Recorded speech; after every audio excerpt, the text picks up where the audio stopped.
चलिए जी, सभी को गुड मॉर्निंग। और जेआईबी जो अक्टूबर में होना है हमारा, वो सबका जेआईबी कंप्लीट हो, इसके लिए हमें कमिटेड होना पड़ेगा। और आप लास्ट टाइम देख लिया, 4 पेपर हैं। और कभी सर कभी ऐसा आवाज होता है बहुत कि कम आ रही है। आवाज़ मेरी तरफ तो बिल्कुल ठीक है। आप अपने उसकी आवाज़ बढ़ाइए, अपने उसकी आवाज़ बढ़ा लीजिए। ठीक है, थोड़ा माइक और पास कर दिया मैंने।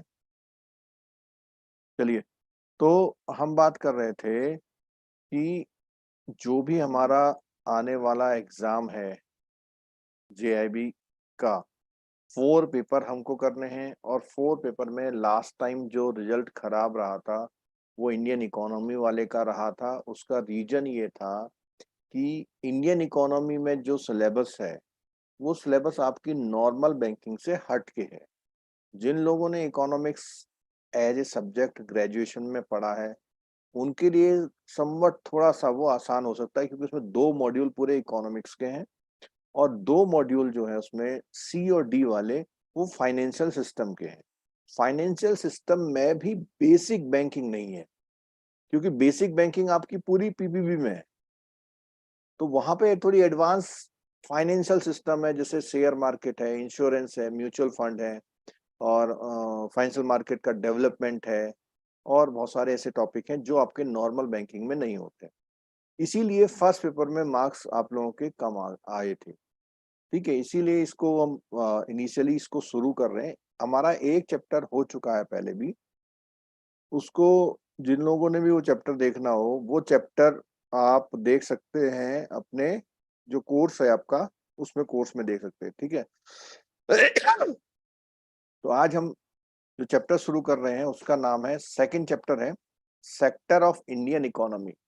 अब इकोनॉमी के सेक्टर की बात हो रही है, यहाँ ये बात हो रही है इकोनॉमी के सेक्टर की।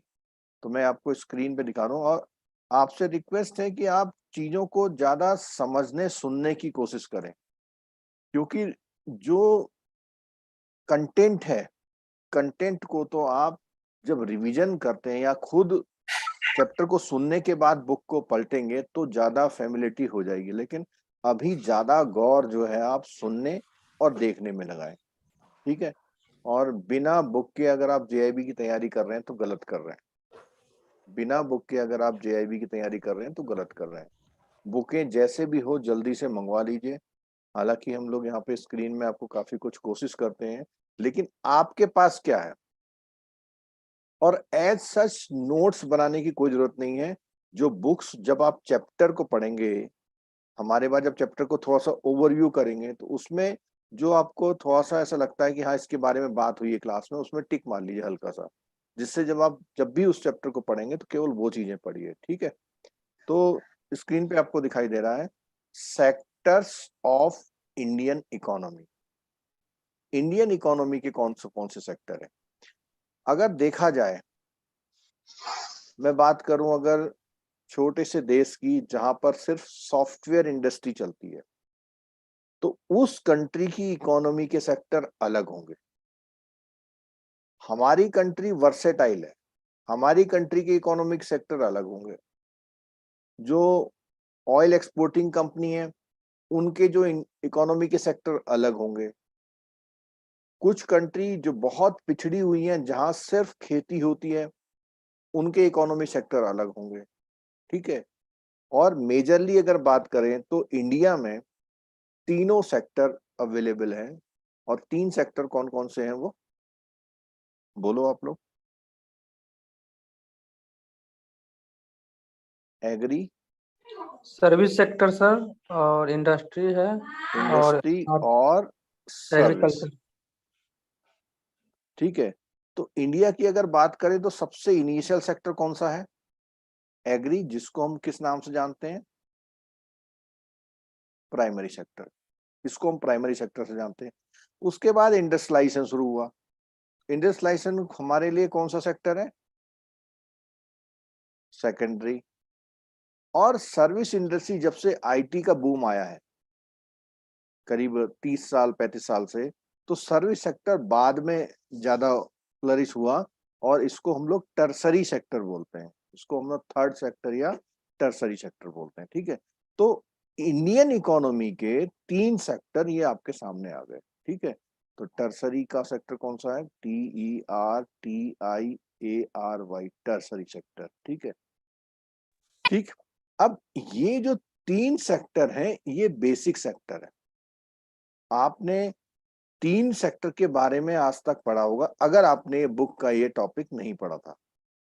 ठीक है, इसमें 2 और कैटेगरी इन्होंने इंट्रोड्यूस करी हैं जो थोड़ा सा सर्विस के उसके मिक्स कैटेगरी की हैं, और वो है क्वाटरनरी और क्विनरी। आपको यहाँ पे दिखाई दे रहा होगा क्वाटरनरी और क्विनरी, इसको हम डिटेल में आगे देखेंगे। तो हमारे अब जो सेक्टर हैं, तो प्राइमरी सेकेंडरी टर्सरी तो पुराने हो गए, और क्वाटरनरी माने फोर्थ और फिफ्थ, यानी एक तरह से देखा जाए तो 5 सेक्टर इन्होंने अब जो है डिफाइन कर दिए हैं। ठीक है, और इन सेक्टर के बीच में डिफरेंस क्या है, डिफरेंस रिवॉल्यूशंस क्या है प्राइमरी सेक्टर में जो एग्रीकल्चर वाला है। ठीक है, जीडीपी का कंट्रीब्यूशन डिफरेंट सेक्टर में कितना कितना है, एग्रीकल्चर, इंडस्ट्री, सर्विस, तीनों सेक्टर को स्पेसिफिकली एक्सप्लेन किया हुआ है। उसके बाद employment growth rate in secondary sector, यानी ये इंडस्ट्री वाले में क्या रही, sunrise sector of Indian economy, Indian economy का सनराइज सेक्टर कौन सा है, ऑर्गेनाइज्ड एंड अनऑर्गेनाइज्ड सेक्टर। तो ये जो यूनिट है इस तरह से आपकी यूनिट डिवाइड है।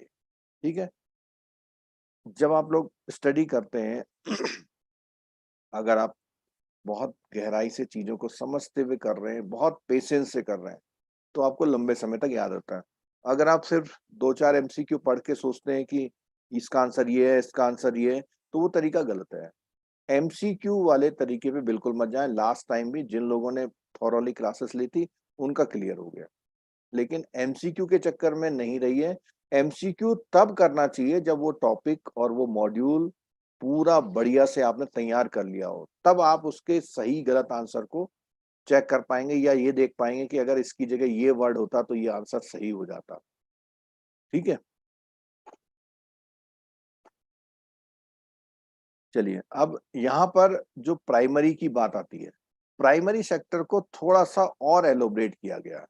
क्या एलोबरेट किया हुआ? वैसे तो इन्होंने बोला हुआ है कि जो भी एक्टिविटी, इकोनॉमिक एक्टिविटी कहां पर, नेचुरल रिसोर्सेस यूज करके होती है। अगर हम डायरेक्ट नेचुरल रिसोर्सेस यूज करके कुछ भी इकोनॉमी का एक्टिविटी करते हैं तो उसको कवर किया गया कौन से सेक्टर में? प्राइमरी सेक्टर में। ठीक है, अब वो कौन कौन सी हो सकती है? Agriculture, forestry, fishing, fuel, metal. देखो फ्यूल को भी यहां पर लिया गया है, क्यों? क्योंकि ये नेचुरल रिसोर्सेस है। मेटल्स, मिनरल्स, ये सब हमारे जो है इस सेक्टर में आते हैं। ठीक है, अब an agrarian economy exist when the agriculture sector, अब इन सब में की सेक्टर कौन सा ले लिया इन्होंने? एग्रीकल्चर। तो कभी भी जो है प्राइमरी सेक्टर का मतलब अलग है, एग्रीकल्चर सेक्टर का मतलब अलग है। प्राइमरी का मतलब बहुत ब्रॉड टर्म है, लेकिन उस प्राइमरी में हमारी जो एक्टिविटी है सबसे ज्यादा एग्रीकल्चर है, इसलिए हम प्राइमरी सेक्टर को एग्रीकल्चर सेक्टर के नाम से चलाते हैं।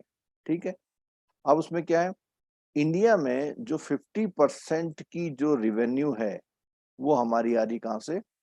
इसमें एग्रीकल्चर से आ रही है। ठीक है, and livelihood primary sector constitute, अब प्राइमरी सेक्टर को उसमें फिर और बाइफरकेट किया गया है।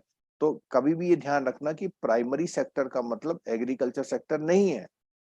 प्राइमरी सेक्टर में एग्रीकल्चर आता है और मेजर पार्ट है, इसलिए हम उसको एग्रीकल्चर में। तो यहाँ पे क्या चीजें हुई? 3 चीजें, एग्रीकल्चर, फॉरेस्ट्री एंड फिशिंग जो है हमारे वहां इंडिया में, क्योंकि ये फ्यूल्स मेटल को ना लेकर के इन्होंने 3 कैटेगराइजेशन को हमारी इंडियन इकोनॉमी में ज्यादा तवज्जो दी है। ठीक है, अब आता है सेकेंडरी।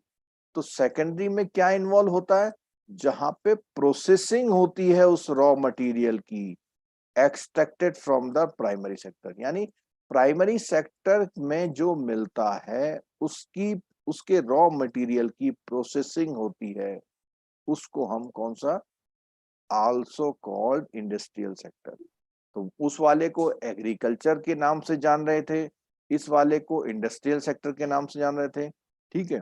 और ये क्या है, इसमें मैन्युफैक्चरिंग एक सब सेक्टर है, इंडस्ट्री का एक सब सेक्टर है manufacturing. one of its subsector has proven the largest employer in the western development economy। और जो भी वेस्टर्न की डेवलपमेंट इकोनॉमी है वहां पर भी क्या है, मैन्युफैक्चरिंग में सबसे ज्यादा एम्प्लॉयमेंट है। Industrial economy is one in which the secondary sector generates at least half of the country. तो अब कोई भी कंट्री की इकोनॉमी को इंडस्ट्रियल इकोनॉमी तब बोला जाएगा जब वहां पे उनकी जीडीपी और एम्प्लॉयमेंट में कितना परसेंट हो, 0.5% हो।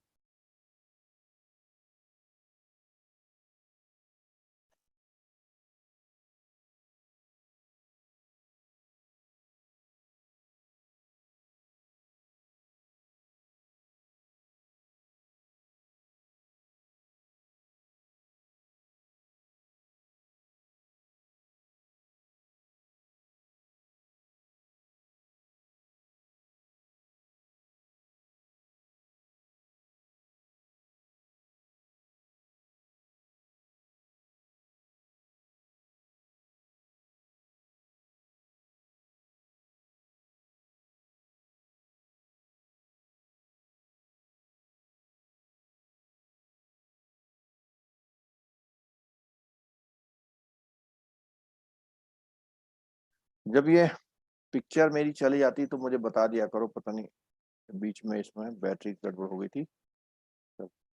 तो बात कर रहे हैं कि किस कंट्री की इकोनॉमी को इंडस्ट्रियल सेक्टर इकोनॉमी बोला जाएगा। उसमें बोला है कि जब उसकी सेकेंडरी सेक्टर से कितनी इकोनॉमी को इंडस्ट्रियल इकोनॉमी तब बोला जाएगा जब वहां पर 50% से ज्यादा उनकी इनकम जो है कहाँ से, जीडीपी और एम्प्लॉयमेंट में 50% अगर पार्ट किसी कंट्री में अगर इंडस्ट्री का है तो उसे हम इंडस्ट्रियल इकोनॉमी बोलेंगे। और आपको पता है कि कुछ कंट्रियां इंडस्ट्रियल इकोनॉमी में, जैसे जर्मनी वगैरह में है, वहां पे इंडस्ट्री है। यूएसए में कई पार्ट हैं जहाँ पे इंडस्ट्री का ही रोल है, ठीक है। अब थर्ड हम आते हैं टर्सरी सेक्टर पे। तो टर्सरी सेक्टर मैंने बताया था कि पहले नहीं था, जब से हमारा टर्सरी सेक्टर वो हुआ, जब से आईटी आई हमारी, आईटी आने के बाद से टर्सरी सेक्टर जो है ये ज्यादा डेवलप हुआ है, ठीक है। तो आईटी में क्या बोलता है, इसमें कौन कौन सी चीजें इसमें आती हैं, देखो इसमें कहता है education, health care, banking, communication and so on. तो ये सारे सेक्टर कौन से हैं, सर्विस सेक्टर हैं। और ये सारे सर्विस सेक्टर किस पर बेस्ड हो गए आजकल, आईटी पे बहुत ज्यादा बेस हो गए, ठीक है। A service based economy exist when the sector generates at least half of the, वही बात आ गई कि अगर किसी भी कंट्री में 50% का रोल है, तो अगर प्राइमरी सेक्टर का रोल है तो वहां पे प्राइमरी सेक्टर इकोनॉमी हो गई। अगर वहां पे इंडस्ट्री का रोल है तो वहां पे इंडस्ट्रियल इकोनॉमी हो गई। और जहां पे सर्विस का रोल है वो हो गई सर्विस बेस्ड इकोनॉमी, ठीक है। Sector generates at least half of A countries national income and living. तो वो दोनों लाइन बिल्कुल रिपीट हो रही है, इंडस्ट्री के लिए बात हो या सर्विस के लिए बात हो, ठीक है। Along with these three main sector, अब अभी हमने शुरू में बात कर ली थी कि कितने सेक्टर हैं, आप लोग बताओ कितने सेक्टर हैं, जरा हल्का सा आपका भी दिमाग चले। 5 5 5 हो गए। अब ईयरफोन ला दो मेन यार। सेक्टर यहाँ बोलता है आज along क्या with लेगी मम्मी these का? 3 मेन सेक्टर। ईयरफोन दो ना, मैं कुछ क्लास ऑनलाइन चल रहा है। अमन चौधरी जी, चलो। तो कहता है these 3 मेन सेक्टर कौन कौन से, क्वाटरनरी और क्वाइनरी सेक्टर जो है यहाँ पर इंट्रोड्यूस हुए हैं, ठीक है। और ये फिर बोलता है दे आर टर्सरी सेक्टर सब सेक्टर।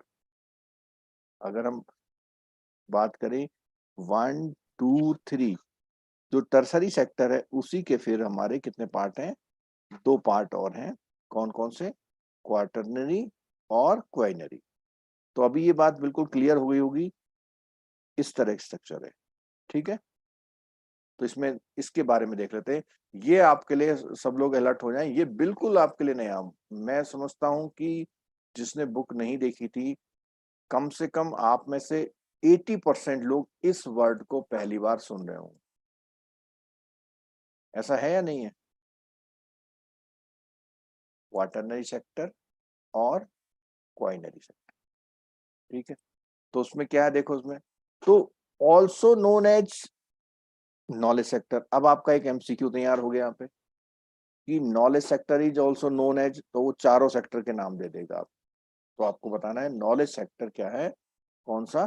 Quaternary sector. ठीक है, इसमें क्या क्या चीज है? Teaching, research and development. Teaching, research and development इस सेक्टर में आती है। ठीक है, this sector is for the most important assessing the strength of the economies human resources, यानी जिस कंट्री के ह्यूमन रिसोर्सेज की वैल्यू बहुत ज्यादा है, वो कंट्री का मतलब है कि क्वाटरनरी सेक्टर उनका वहां पे मजबूत है। और उनकी टीचिंग, रिसर्च और डेवलपमेंट, तीन चीज की एक्टिविटी को इस सेक्टर में लिया गया। ठीक है, the intellectual aspect of the economy is represented by the quaternary sector. तो जिस कंट्री का इंटेलेक्चुअल एस्पेक्ट अच्छा है, तो वो कंट्री रिप्रेजेंट करती है कौन से सेक्टर को? Quaternary sector. This group include employees in the office building, यानी आपके ऑफिसों के employ, elementary schools, universities classroom, hospital, physician offices, theatre, accountancy and brokerage business and so. ये सारे ऐसे एक्टिविटी है जिसमें आपका इंटेलेक्चुअल माइंड जो है, इंटेलेक्चुअल जितना अच्छा होगा, वो ये वाली चीजें उतनी अच्छी ग्रो करेंगी। तो क्वाटरनरी सेक्टर जो है ह्यूमन रिसोर्सेस के आपके इंटेलेक्चुअल एस्पेक्ट को देखता है, और इसमें टीचिंग, रिसर्च और डेवलपमेंट आते हैं। और इस ग्रुप में आपके वो एम्प्लॉय आते हैं जो ऑफिस बिल्डिंग में काम कर रहे हो, एलिमेंट्री स्कूल में काम कर रहे हो, यूनिवर्सिटी के क्लासरूम में काम कर रहे हो, हॉस्पिटल में काम कर रहे हो, फिजिशियन के ऑफिस में काम कर रहे हो, थिएटर में काम कर रहे हो, अकाउंटेंसी और ब्रोकरेज बिजनेस, कितने सारे लोग इसमें आते हैं। ठीक है, तो ये क्लियर हो गया आपको? बहुत तसल्ली से पढ़ाई करिए, किसी हड़बड़ाहट में मत रहिए। जितना अच्छा टाइम दे दे के पढ़ेंगे उतना लंबे समय तक याद रहेगा। ठीक है, अब आता है अगला हमारा कौन सा? क्वेनरी सेक्टर। अब क्वेनरी सेक्टर की अगर बात करें तो इसमें क्या होता है, देखो कई बार क्या होता है, दोनों एक से लगते हैं। दोनों कैसे लगते हैं? दोनों सेक्टर एक से लगते हैं। अब देखना इसमें क्या बेसिक फर्क है इसमें। It includes activities in which key choices are made. It include highest level of decision makers in government and the private sector। तो अगर हम देखें कि इसमें भी इंटेलेक्चुअल यानी ह्यूमन रिसोर्सेस के इंटेलेक्चुअल का काम हो रहा है, बट ये केवल टॉप मोस्ट पोस्टों वाला है। वो जो ऊपर वाला था उसमें सारे एम्प्लॉय आ रहे थे। ठीक है, क्वाइनरी में क्या है, जितना आपका टॉप क्रीम है, सीईओ है, एमडी है, चेयरमैन है आपके, ठीक है, उनकी बात हो तो हाईएस्ट लेवल डिसीजन मेकर, चाहे वो आपके गवर्नमेंट के ब्यूरोक्रेट्स हो या प्राइवेट सेक्टर के CEO, MD, the number of people pertaining to this sector is quite small. बहुत कम लोग होंगे, yet they are regarded as the brain behind the economy. क्यों? क्योंकि जो भी आपकी पॉलिसीज बनती हैं, जो भी आपकी इकोनॉमिक पॉलिसी बनती हैं, इन्हीं की वजह से बनती, यही लोग बनाते हैं। तो इसीलिए उनको बोला regarded the brain behind an economy. Economy socio economic performance. तो किसी भी कंट्री की सोशो इकोनॉमिक परफॉर्मेंस के पीछे, उस इकोनॉमी के पीछे ये लोग ब्रेन होते हैं। This group includes occupation such as senior company executive, जो मैंने आपको बताया, चाहे वो गवर्नमेंट ऑफिशियल्स हो, रिसर्च साइंटिस्ट हो, फाइनेंशियल एंड लीगल एडवाइजर हो, एंड सो ऑन। ठीक है, तो ये लोग इस कैटेगरी में आते हैं। ठीक है, अब बात आती है कि इसके बेसिक डिफरेंस। जितना हमने पढ़ा, मैं समझता हूं कोई भी क्वेश्चन आप ले आइए इतने पढ़े हुए से, आपका बिल्कुल भी गलत नहीं होगा। ठीक है, अब बात आती है तीनों के कंपैरिजन की। तो जो हमने ऊपर पढ़ा उसी का समराइज अगेन। ठीक है, क्या क्या चीजें हैं इसमें? प्राइमरी सेक्टर में बोलता है एग्रीकल्चर, फॉरेस्ट्री, माइनिंग, ये एग्जांपल है। मैं सेकेंडरी में कौन है? मैन्युफैक्चरिंग यूनिट है, स्मॉल स्केल यूनिट्स हैं, मेजर इंटरप्राइजेस हैं, और ग्लोबल ऑर्गेनाइजेशन आर इंक्लूडेड इसमें आ गए। टर्सरी में कौन हो गए? Banking, insurance and communication. यहाँ पर एग्रीकल्चर एंड एसोसिएटेड सर्विसेज को मैंने बोला था ना कि हमारे वहाँ इंडिया में प्राइमरी सेक्टर क्या बोला जाता है? Agriculture and associated service. और सेकेंडरी सेक्टर को हम लोग क्या बोल रहे हैं? Industrial and manufacturing sector is often known as the manufacturing sector. ठीक है, तो यहाँ पर इंडस्ट्रियल एंड मैन्युफैक्चरिंग सेक्टर है, लेकिन इसको हम मैन्युफैक्चरिंग सेक्टर की तरह भी जानते हैं। और इसको हम कौन से सेक्टर की तरह जानते हैं? Service sector. ठीक है, यहाँ पर क्या है? Raw material for this production of goods and services, यहाँ पर इसका यूज होता है। यहाँ पर थोड़ा सा फर्क आ गया है, क्या? ट्रांसफॉर्म्स कर देता है एक गुड को अनदर गुड पे with value addition to it. यानी जो भी आपने नेचुरल रिसोर्सेज से लिया उसको प्रोसेस करके, जैसे मान लिया आपने एप्पल, एप्पल नेचुरल रिसोर्सेज से एप्पल आ गए, लेकिन उसको प्रोसेस करके जैम बना दिया, तो वो वहां पर क्या हो गया आपका? इसमें वैल्यू एडिशन हो गया। थर्ड आता है offer valuable service to the primary and secondary. तो ये क्या करते हैं? जो प्राइमरी और सेकेंडरी सर्विस थी, सेक्टर था, उसमें सर्विस अवेल ऑफर करते हैं ये लोग। Offer valuable service to the primary, क्योंकि इनका कोई टेंजिबल एसेट तो होता ही नहीं है। किसका? टर्सरी सेक्टर में टेंजिबल एसेट होते ही नहीं है। तो जो इंटेंजिबल एसेट थे उसमें एडिशन करते हैं आपके वैल्यूएबल सर्विस ऐड करके, हम इसको क्या बना देते हैं?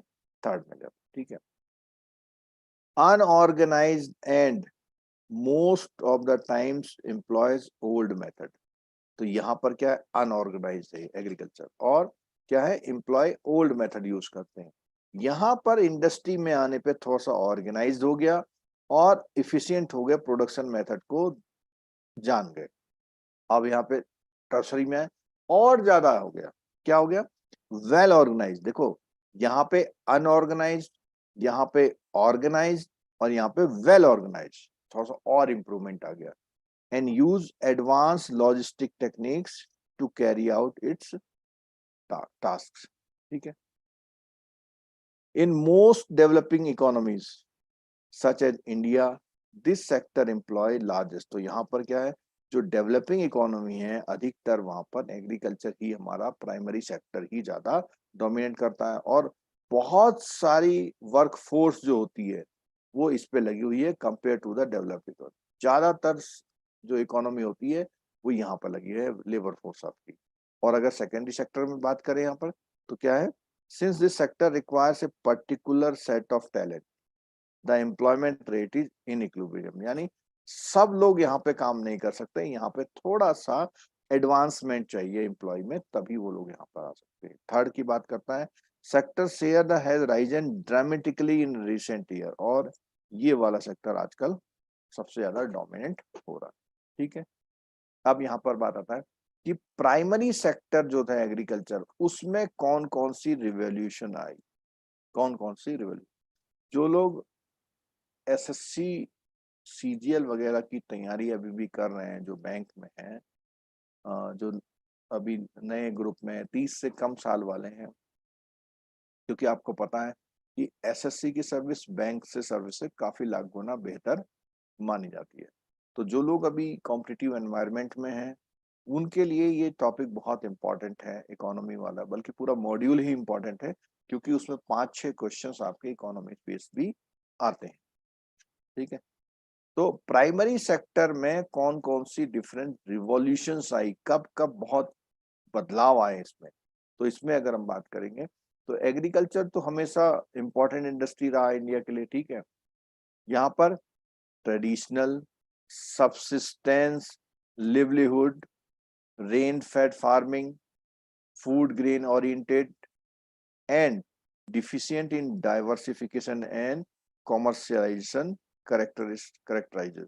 तो यहाँ पर ये बोल रहा है कि आपकी जो इंडस्ट्री है, यहाँ पर एग्रीकल्चर इंडस्ट्री ट्रेडिशनल है, सबसिस्टेंस है, लिवलीहुड यहाँ पे होती है, वर्षा आधारित यहाँ पे फार्मिंग होती है, फूड ग्रेन से रिलेटेड है अधिकतर, ठीक है, और डाइवर्सिफिकेशन की कमी है यहाँ पर, डाइवर्सिफिकेशन है, डिफिशिएंट इन डाइवर्सिफिकेशन है, और कॉमर्शलाइजेशन करेक्टरिस्टिक्स इसकी है, ठीक है।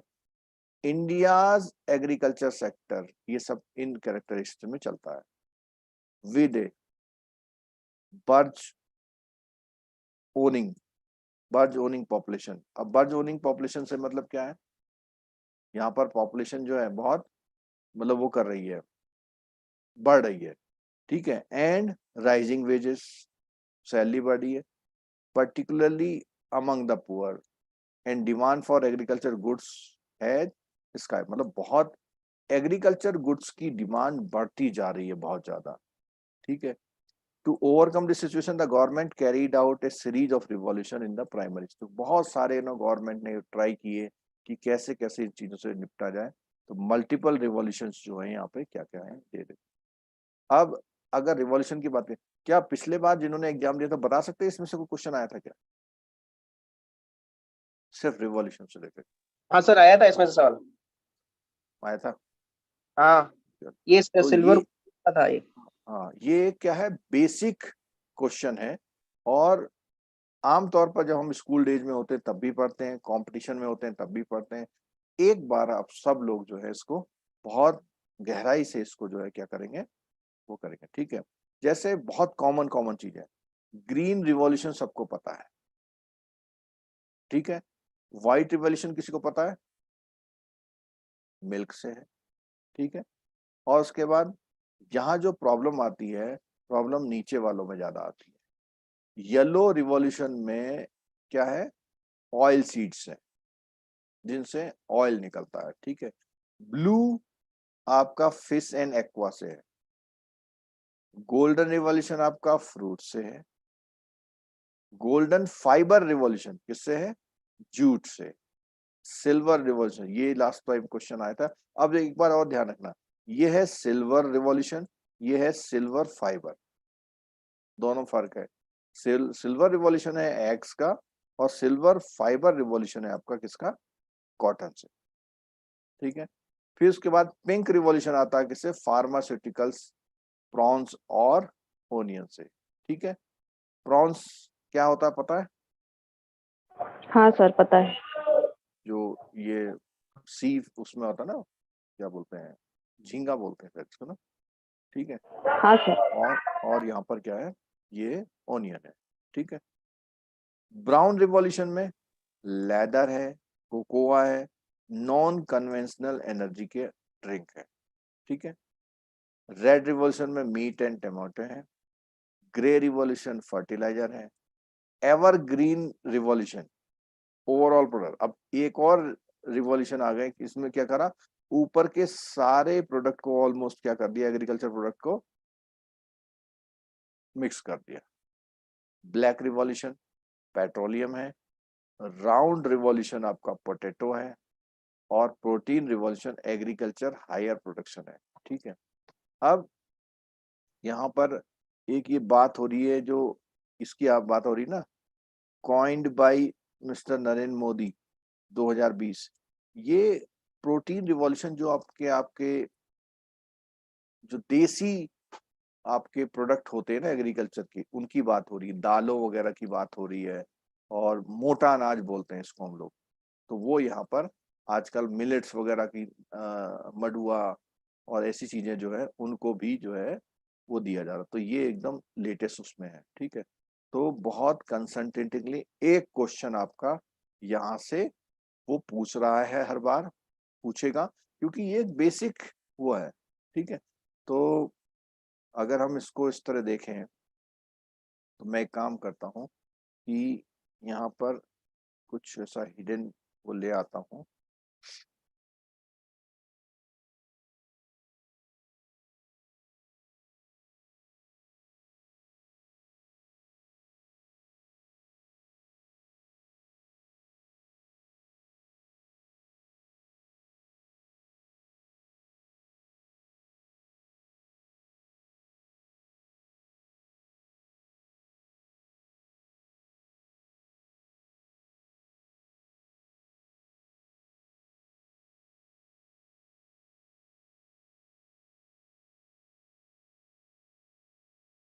चलिए, अब आपको बताना है ग्रीन रिवॉल्यूशन किसका है। सब लोग बोल सकते हैं, अच्छा रिवीजन हो जाएगा। बोलिए। Agriculture. Agriculture. White revolution operation flood जो है बहुत प्रॉपरली नोन है किसका? मिल्क। मिल्क का, ठीक है। उसके बाद येलो रिवॉल्यूशन किसका है? Oil Oil seeds. और फिर ऑयल सीड से, जहां से भी ऑयल निकलता है इसको हम लोग किस में लेते हैं? येलो रिवॉल्यूशन में लेते हैं। ब्लू रिवॉल्यूशन में क्या क्या है? Fish and aqua fish and aqua. Aqua. Fish and aqua, ठीक है। गोल्डन रिवॉल्यूशन में क्या है? fruits। Fruits honey and horticulture. Fruit के जो प्रोडक्ट है वो इसमें है, ठीक है। फ्रूट, हनी एंड हॉर्टिकल्चर, तीनों याद रखना। और ये जो हनी है ना, हनी हनी बहुत फेमस है गोल्डन रिवॉल्यूशन में। हनी जो है गोल्डन रिवॉल्यूशन बहुत है। तो फ्रूट, हनी एंड हॉर्टिकल्चर तीनों कैटेगरीज में है, ठीक है। गोल्डन फाइबर रिवॉल्यूशन में जूट है। जूट। अब देखिएगा यहाँ पे, ये गोल्डन रिवॉल्यूशन है, ये गोल्डन फाइबर है। ये सिल्वर रिवॉल्यूशन है, ये सिल्वर फाइबर है, ठीक है। फाइबर का मतलब है जहां पर भी जो फाइबर जैसी चीज, जैसे जूट आ गया, और नीचे वाले में सिल्वर में क्या आ गया है? कॉटन आ गया। तो कई बार ऐसा हो सकता है कि कॉटन से आप व्हाइट फाइबर रिवॉल्यूशन आ जाए तो क्या करेंगे? टिक लगा देंगे आप किसमें? अगर ऑप्शन में कहे कि कॉटन इनमें से कौन सा रिवॉल्यूशन है, तो कॉटन में वो क्या कर दें? व्हाइट रिवॉल्यूशन कर दें, व्हाइट फाइबर रिवॉल्यूशन कर दें, सिल्वर रिवॉल्यूशन कर दें और सिल्वर फाइबर। ध्यान रखना है, ये कॉटन क्या है? Fibre. Silver fibre. Fibre, silver white fibre. Fibre नहीं है, सिल्वर फाइबर है, ठीक है। उसके बाद आपका पिंक रिवॉल्यूशन में क्या क्या है? Pharmaceuticals. Pharmaceuticals, prawns and onion. Onion. Pharmaceuticals के साथ प्रॉन्स हैं और ऑनियन। ओनियन, ठीक है। क्योंकि ओनियन तो बिल्कुल क्लियर हो जाएगा, वो पिंक जैसा होता है, ठीक है। प्रॉन्स एग्जैक्टली पिंक कलर के नहीं होते हैं, या तो रेडिश रेडिश या ऑरेंज कलर के टाइप के होते हैं, या फिर बिल्कुल ट्रांसपेरेंट होते हैं, ठीक है। अच्छा, ब्राउन रिवॉल्यूशन में क्या है? Leather, leather and cocoa. Leather और कोकोआ। कोकोआ और नॉन कन्वेंशनल एनर्जी।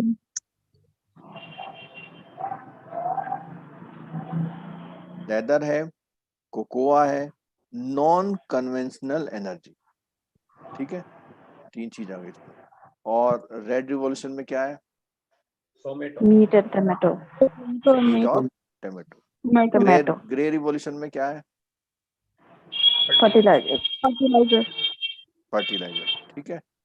और एवरग्रीन रिवॉल्यूशन में हमने बताया कि जो ऊपर के सारी चीजें हैं लगभग एग्रीकल्चर में, वो लगभग इसमें आए, ठीक है। ब्लैक में क्या है?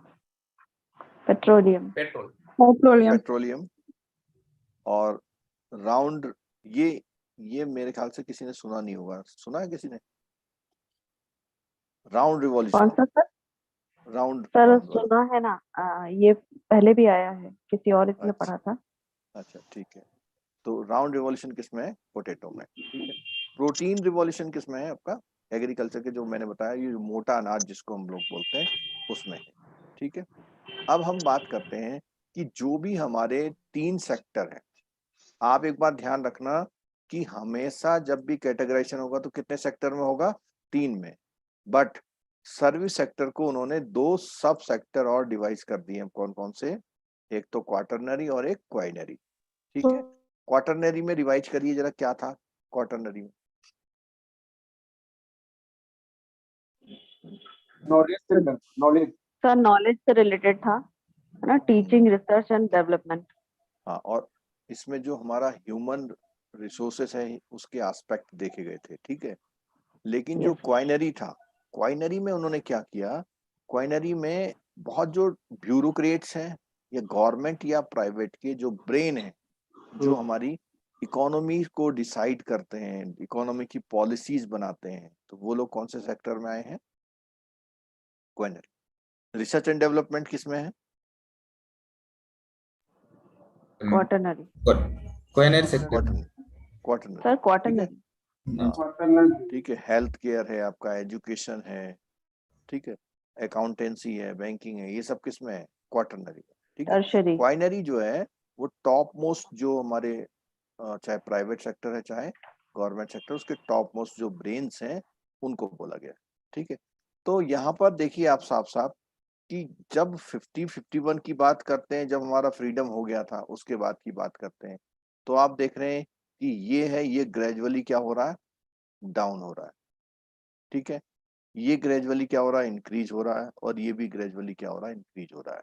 और जबकि सर्विस सेक्टर बहुत ज्यादा फास्ट पेज में इंक्रीज हुआ है। जो सर्विस सेक्टर है वो बहुत ज्यादा फास्ट पेज में इंक्रीज हुआ है। ठीक है।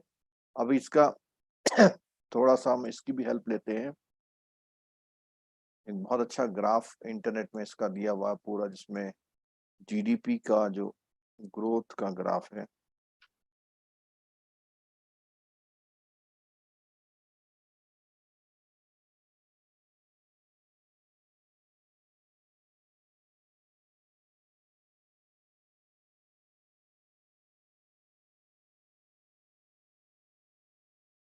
ये ग्राफ काफी फेमस इसका ग्राफ है।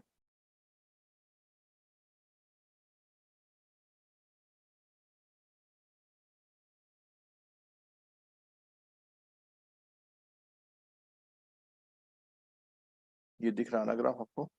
देखिए 50 से लेके 2010 तक है, ये आगे भी चलता रहेगा। तो इस ग्राफ में आप बिल्कुल क्लियरली देख पा रहे हैं कि ये जो ग्रीन था, एग्रीकल्चर सेक्टर 50 से ऊपर परसेंटेज से आके कहा 14-15% में आ गया है। ठीक है। और ये दोनों ने ग्रो किया है, लेकिन इसमें ज्यादा ग्रो किसने किया हुआ है? सर्विस सेक्टर में सर्विस सेक्टर 30 के आसपास था, अभी 59 के आसपास हो गया। तो ये बहुत ड्रास्टिक जो है इसमें चेंज आया है, एक जो इंडियन इकोनॉमी है। अब अभी अगर हम बात करें तो सेक्टर जीडीपी परसेंटेज,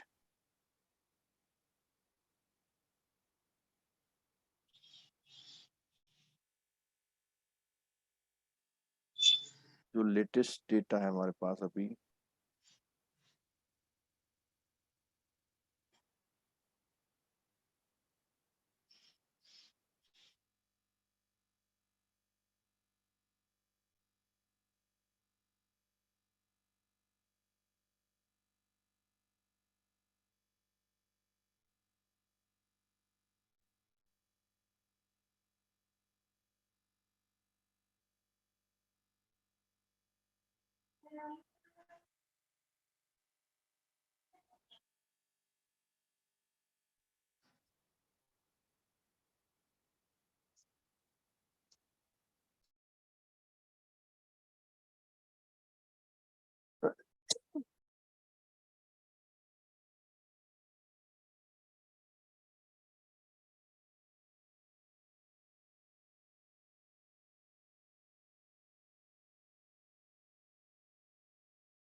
इसमें हमारा दिया हुआ है, ये दिया हुआ है 21-22 तक।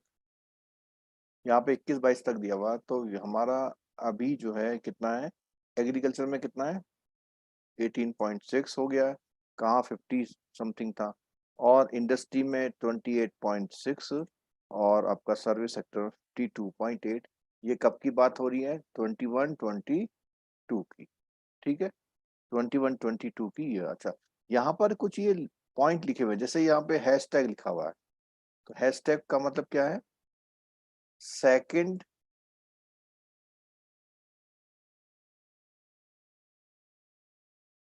यहाँ पर 3 पॉइंट है। एक तो डबल स्टार है, डबल स्टार का सेकंड रिवाइज एस्टीमेट है, और सिंगल स्टार का फर्स्ट रिवाइज एस्टीमेट है।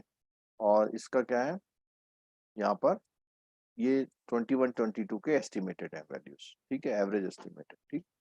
तो यहाँ पर एक बार एक थ्योरेटिकल क्वेश्चन श्योर शॉर्ट वाला आपका ये आ सकता है, वो हो सकता है परसेंटेज से रिलेटेड आपका, यानी 18.6, 28.6 और 52.8, इनको ध्यान रखिएगा। ठीक है, चलिए अब बात करते हैं एग्रीकल्चर की बात, स्पेसिफिक एग्रीकल्चर की बात करते हैं। ठीक है, एग्रीकल्चर में क्या क्या चीजें पहले कैसे रही हैं, तो उसके बारे में बात करते हैं। तो एक तो ये बोलता है कि एक तो लार्जेस्ट सेक्टर है और बिगेस्ट प्राइवेट। एग्रीकल्चर बोला है कि बहुत मोस्ट सिग्निफिकेंट है। It is not only the largest but also the biggest private sector. Private sector से मतलब क्या है आपका, यहाँ कोई बताएंगे क्या मतलब है प्राइवेट? क्या यहाँ पे जो पब्लिक प्राइवेट वाला चक्कर है, क्या प्राइवेट है यहाँ? प्राइवेट से मतलब क्या है? सर अभी भी ज्यादातर जमीनें किसानों की अपनी है, मतलब इसको कहना चाहिए कि एक ग्रुप के तौर पे एग्रीकल्चर नहीं किया जाता है, एक हाँ पर्सनलाइज्ड वे में किया जाता है। बिल्कुल, मतलब गवर्नमेंट क्या एग्रीकल्चर कर रही है? गवर्नमेंट अगर कर रही है तो 2-4 ऑर्गेनाइजेशन है गवर्नमेंट के, बहुत मतलब बहुत ही, अगर हम ऐसे करें परसेंटेज में तो 0.0001% गवर्नमेंट कर रही है, बाकी सब लोग इंडिविजुअल्स कर रहे हैं एग्रीकल्चर। ठीक है, तो और अगर हम और भी बात करें, कॉर्पोरेट फार्मिंग आ गई आजकल, तो वो भी तो प्राइवेट है। तो गवर्नमेंट का इसमें कोई दखलंदाजी नहीं है, इसमें जो भी फार्मिंग हो रही है वो प्राइवेट लेवल पे हो रही है, इसलिए बोल रहे हैं कि लार्जेस्ट सेक्टर भी है और बिगेस्ट प्राइवेट सेक्टर भी है।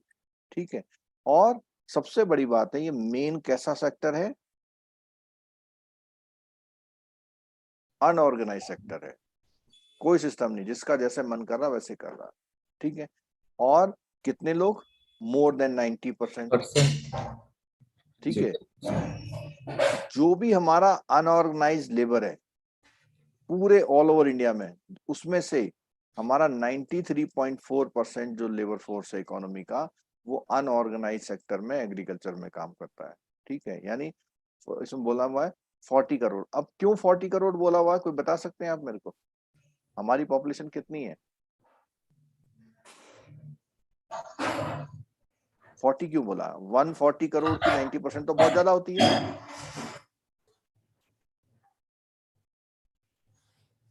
बोलो, मैं क्या क्वेश्चन पूछना चाह रहा हूँ आपसे। हमारी टोटल पॉपुलेशन 140 करोड़ है, तो इसका 90% निकालेंगे अगर, तो 90% तो आ जाएगा, बहुत ज्यादा आ जाएगा, यानी 126 आ जाएगा। यहाँ पे 40 करोड़ क्यों लिख रहा है?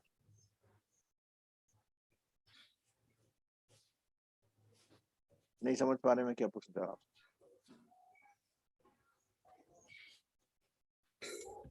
ये सर है पॉपुलेशन। 40%।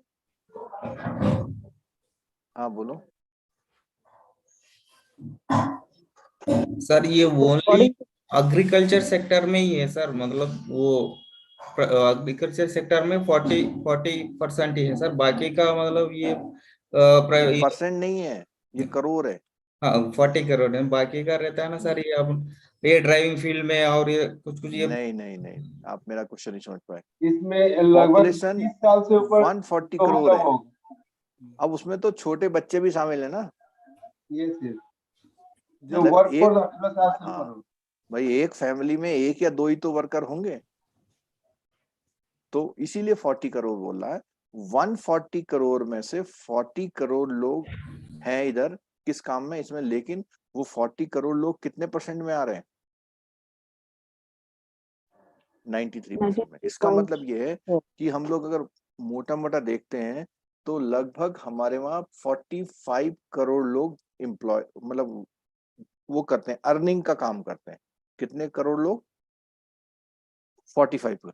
45 करोड़ लोग में से 40 करोड़ लोग किस में लगे हुए हैं? अनऑर्गेनाइज की लेबर फोर्सेस में लगे हुए हैं। ठीक है, चलो आगे देखिए।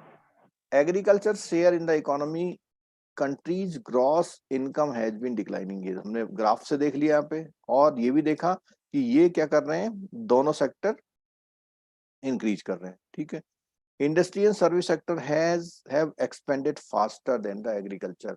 अब ये भी हमने देख लिया कि उसकी ग्रोथ रेट क्या थी, सर्विस सेक्टर की ग्रोथ जो थी काफी ज्यादा थी। और agriculture falling percentage in the, और इसी की वजह से क्या हो रहा है, एग्रीकल्चर की इनकम नेशनल उसमें कम हो रही है। ठीक है, agriculture has recently had satisfactory develop as result of the improve technology. अभी थोड़ा सा इम्प्रूवमेंट देखने को मिल रहा है। क्यों? आपकी टेक्नोलॉजी, आपका इरिगेशन, आपके इनपुट, प्राइसिंग स्ट्रेटेजी, ये सब चीजों में क्या हो रहा है, वो चेंज आ रहा है। ठीक है, in recent years live stock, poultry, fisheries and horticulture have led the way in terms of the output increase. तो अब इसमें क्या हुआ कि आजकल आप देख रहे हैं कि लाइव स्टॉक में, पोल्ट्री में, फिशरीज में बहुत बड़ा काम हो रहा, और आउटपुट क्या हुई इसकी, इंक्रीज हो गई है। ठीक है, despite all the structural changes, agriculture remains a critical sector offering employment and livelihood opportunity to a large. अभी भी बहुत क्रिटिकल सेक्टर है, बहुत बड़े पॉपुलेशन की सेगमेंट जो है हमारी यहाँ पर एग्रीकल्चर में लगी हुई है। और यहाँ पर कुछ गवर्नमेंट की जो रिपोर्ट है 2021 की, ministry of agriculture and farmers वाली, उसमें बोला हुआ है, क्या बोला हुआ है, agriculture play a vital role in the Indian economy. 54.6% of the total workforce is engaged in the agriculture and allied activities। यानी पूरे 100% में से आधे से ज्यादा लोग हमारे कहाँ लगे हुए हैं, एग्रीकल्चर और allied एक्टिविटी में लगे। ठीक है, account for 17.8% of the country, कितना, जो भी हमारा जीवीए है। अब देखो जीवीए यहाँ फिर आ गया, तो मैं फिर यहाँ पर जीवीए, जिन्होंने लास्ट क्लास में नहीं थे लोग, वो जरा इस बात को देखेंगे क्या, कि आपका जीवीए और जीडीपी में क्या फर्क है। जीवीए जो होता है आपका रॉ मटेरियल में जो भी आपका टैक्स और क्या सब्सिडी का कंसीडरेशन करते हैं, तो क्या बन जाता है, जीवीए। और जीवीए में अगर टैक्स और सब्सिडी का कंसीडरेशन होता है तो वो क्या बन जाता है, जीडीपी। नहीं समझ में आया? इनिशियली जो भी मार्केट में रिसोर्सेस लिए हमने और उसको प्रोडक्ट बनाने की कोशिश करी, तो वो है जीवीए। और जब वो प्रोडक्ट बनने के बाद मार्केट में आता है तो क्या बन जाता है, वो जीडीपी। यानी ग्रॉस वैल्यू एडेड जो है इनिशियल प्रोडक्ट है आपका, और जीडीपी जो है उसके बाद का प्रोडक्ट। तो इंडिया की जीवीए ज्यादा है या जीडीपी ज्यादा है?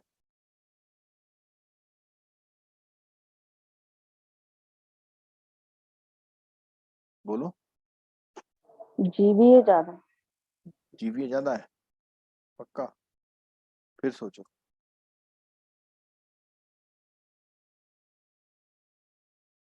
हमारे वहाँ जो जीवीए है वो कम है, उसी के बाद हमारा जीडीपी बनता है। अब यहाँ पे देखो, क्योंकि जीएसटी लग जाता है ना उसमें। देखो यहाँ पे ये फॉर्मूला लगा हुआ है, यहाँ पे दिख रहा है यहाँ पे। जीडीपी जो होता है जीवीए में टैक्सेस और सब्सिडी के एडजस्टमेंट के बाद, तो हमारे वहाँ सब्सिडी ज्यादा दी जाती है या टैक्स ज्यादा है? टैक्स ज्यादा। टैक्स ज्यादा है। ठीक है, तो इसलिए जो है हमारे वहाँ जीवीए पहला इनिशियल आउटपुट है। जीवीए जीवीए में जब हमारा जीएसटी वगैरह टैक्स और सरकार कुछ अगर सब्सिडी दे रही है उसको माइनस करते हैं, तो हम लोग कहाँ पहुंच जाते हैं, जीडीपी पहुंच जाते हैं। ठीक है, क्लियर हो गया बात? और जीडीपी जो होती है किस पे होती है, जो उसमें टैक्स वगैरह सब इंक्लूड होते हैं। ठीक है, अगर हम जीडीपी में से टैक्स हटा दें, जीडीपी में से टैक्स हटा दें, तो हमारे जीडीपी एट कौन सी बन जाती है, एक होता है एट मार्केट प्राइस और एक होता है एट फैक्टर कॉस्ट। तो हमारी जो जीडीपी निकाली जाती है पहले कौन से उस पे निकाली जाती है, मार्केट कॉस्ट पे। यानी एक पेन, ये पेन है, इस पेन की बाजार में क्या वैल्यू है, वो जीडीपी में कैलकुलेट होगा। लेकिन जब हम इसमें से क्या करेंगे, जो हमारा टैक्स वगैरह हटा देंगे, माइनस कर देंगे। हाँ वो माइनस कर देंगे, तो वो हमारा फैक्टर कॉस्ट की जीडीपी कहलाती है। जीडीपी वाले चैप्टर में इसको हम दोबारा फिर चर्चा में लाएंगे, ठीक है। तो यहाँ ये बोल रहा है कि जो हमारा कंट्री का जीवीए है, ठीक है, वो कितना परसेंट बता रहा है यहाँ पे एग्रीकल्चर में, 17.8%, ठीक है। और एक बात और बोली है इसने, for the year 1928 current price. तो हम लोग जब जीडीपी पढ़ेंगे तो दो प्राइस पे पढ़ते हैं। कौन कौन से प्राइस पे पढ़ते हैं? एक तो करंट प्राइस पे, और कौन से प्राइस पे पढ़ते हैं हम लोग?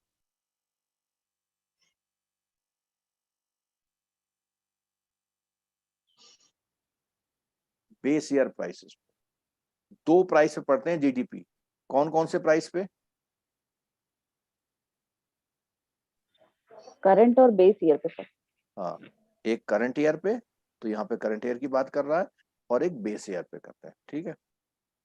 Given the importance of the agriculture sector, Government of India has taken several steps its development in a sustainable manner. Sustainable manner का मतलब है ऐसा ना हो कि 2 साल तो खूब इनकम दुगनी हो गई और 2 साल के बाद रोजगार ही नहीं रहा। तो ऐसा काम डेवलप करना है जो लॉन्ग रन में चलता रहे। और इसमें क्या क्या कुछ जो ऐसी चीजें करी है सरकार ने, एक तो प्रधानमंत्री फसल बीमा योजना करी है, ठीक है, ये लॉन्च की 2016 में। और इसमें क्या हुआ, कितने promotion, formation and promotion of 10,000 FPO. तो ये एफपीओ का मतलब क्या है?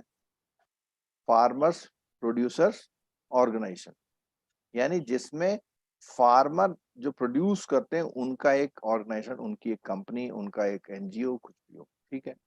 तो 10,000 एफपीओ फॉर्म करने हैं और उनको प्रमोट करना है। The agriculture infrastructure fund have also been launched recently to benefit the sector, ठीक है। तो एग्रीकल्चर इंफ्रास्ट्रक्चर फंड लाए हैं कि, और उसमें भी जो है बेनिफिट करेंगे, ठीक है।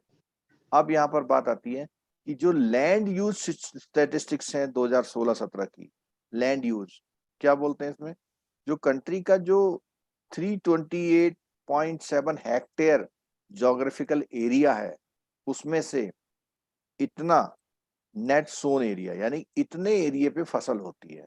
तो कितने पे फसल हो रही है देखो,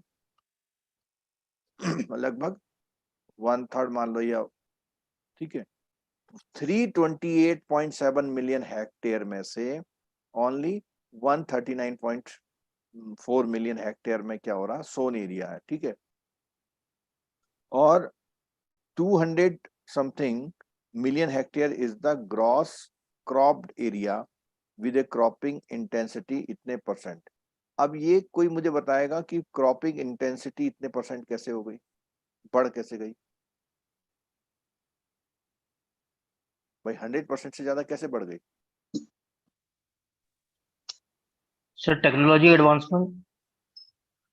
उसको हम ऐसे कह सकते हैं कि अब हम एक फसल की जगह एक उसमें क्या होता है, एक सीजन में, मतलब पूरे साल में हम एक से ज्यादा फसलें भी लेते हैं। तो शॉर्ट क्रॉपिंग टर्म में इंटेंसिटी को लगाते है, सर, शॉर्ट टर्म में फसलें उगाई जाती है, तो हाँ, एक ही साल में बहुत सारी फसलें उगाई जाती है इससे। दो फसलें या 3 फसलें हो जाती हैं। तो जहां पे ज्यादा फसलें हो जा रही हैं तो हाँ 100% से ज्यादा का पैटर्न आ गया इससे, ठीक है।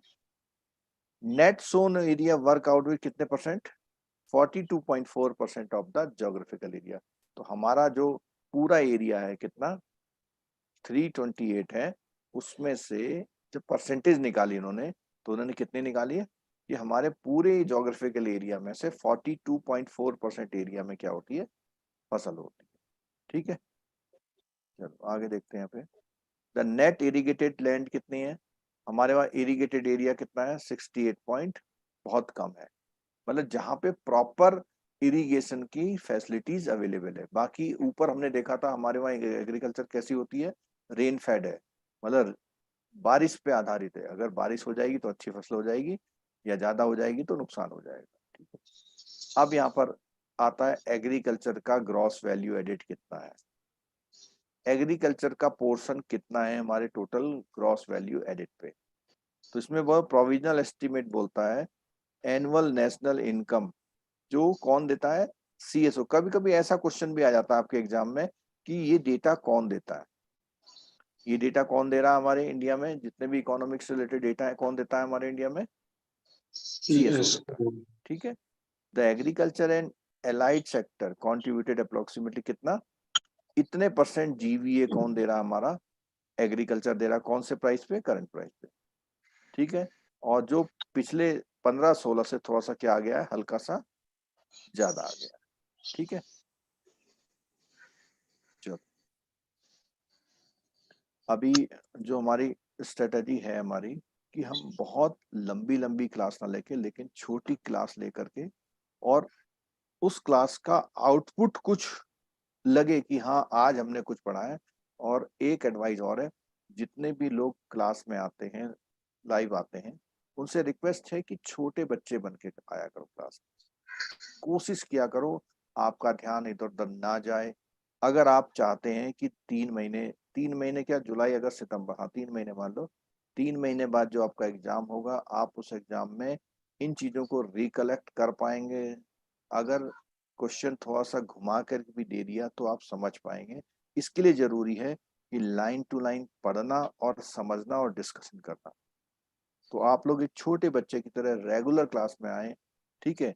आपको जब एमसीक्यू करने होंगे तो एग्जाम से 2 दिन पहले कर लेना। ठीक है। 2 दिन पहले कुछ भी कर लेना, लेकिन 2 दिन से पहले जब आप पूरा थॉरो वो रहें, तो कोशिश करें कि टॉपिकों में लाइन टू लाइन चीजों को पढ़ें, समझें। पेपर आपका बुक से बाहर नहीं आता, ये हमारी गारंटी। अगर 5 क्वेश्चन बाहर भी आ गए तो 95 आपके पास है। नेगेटिव मार्किंग अभी लगाई नहीं है। तो इस बात का ध्यान रखें, इंडियन इकोनॉमी वाला पेपर को लाइटली नहीं लें, क्योंकि आपकी बैंकिंग से हट के है। पीपीबी में और आपका जो रिटेल बैंकिंग है, ये 2 पेपर ऐसे हैं कि कई लोग बिल्कुल भी नहीं पढ़ते तब भी पास हो जाते हैं। क्यों? क्योंकि बैंकिंग से टच में है। बैंक में जो होता है वही चीजें उसमें लगभग पूछी जाती हैं। लेकिन ये पेपर जो है आपका, ये बैंकिंग से हट के है, इसलिए इस पेपर को बहुत अच्छा करें। फर्स्ट पेपर है और कवर भी हम लोग कराएंगे। तो आप लोग से रिक्वेस्ट है कि रेगुलर क्लास में आप कोई जो क्वेश्चन पूछना चाहते हैं वो पूछ सकते हैं। कोई और जनरल बात है, ऐप नहीं खोल रहा है, कुछ नहीं हो रहा, वो बातें आप पूछ सकते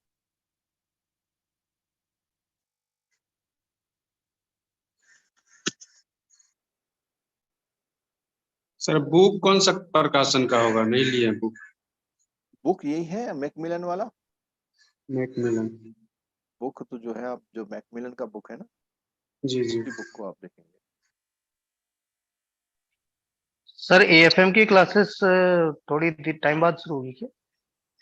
एएफएम की क्लास शायद ट्यूसडे से शुरू हो जाएगी। Okay sir. और एएफएम के लिए मैंने आपको बताया, पिछली बार भी बहुत अच्छा आपका रिजल्ट वगैरह रहा था सभी बच्चों का। उसमें हम लोग 2 बार कराते हैं। एक बार पूरा टॉपिक होता है और एक बार प्रॉपर रिवीजन भी कराती है मैडम। तो जब आप डिटेल वाला चैप्टर पढ़ोगे तो रिवीजन का फायदा मिलेगा, और सिर्फ रिवीजन पे आओगे तो नहीं मिलेगा फायदा। इसलिए यस 2 घंटे आपको डेली स्पेयर करने हैं बस। ठीक है। 2 घंटे यस में सर। कभी क्लास 1 घंटे की होगी, कभी हो सकता है 2.5 घंटे की हो जाए, तो वो शेड्यूल के अकॉर्डिंग रहेगा। तो 2 पेपर आपके स्टार्ट कर दिए हमने, इंडियन इकोनॉमी वाला और कौन सा, एएफएम एएफएम। वाला। 2 पेपर हम अभी स्टार्ट कर रहे हैं। और आपको पता है पीपीबी और रिटेल के पुराने रिजल्ट भी अच्छे रहे थे सबके, तो वो पेपर वैसे भी बैंकिंग से है, उसको हम आगे कर लेंगे। लेकिन ये 2 पेपर ऐसे सोच रहे हैं अभी भी करा दें और इनका रिवीजन भी हो। और पीपीबी और रिटेल में जो वन गो में पढ़ेंगे वही होगा, वन गो में पढ़ेंगे, कंसंट्रेट होकर पढ़ेंगे, क्योंकि बैंकिंग से रिलेटेड है, तो वो रिकॉल हो जाएगा आपका। ठीक है। Yes sir.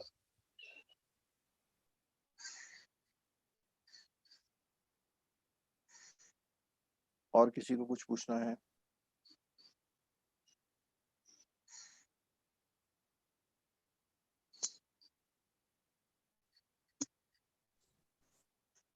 और बिल्कुल भी हिम्मत हारने की जरूरत नहीं है। बहुत पोलाइटली आप सिंसियरली टाइम दें। 1 घंटा तो निकाल ही सकते हैं। अपना सब मोबाइल व्हाट्सएप वाले को थोड़ा सा ऑफ कर दीजिए, इस तरह करके आप बात करिए, तो अगर क्लास में रहते हैं उसका बेनिफिट आपको मिलेगा। ठीक है, चलो, तो नोटिफिकेशन क्लास का ध्यान रखिएगा, जैसे से हो ट्यूसडे से आपका ये स्टार्ट हो जाएगा आपका AFM वाला। ठीक है, चलिए, ठीक है, thank you so much. Okay, thank you sir.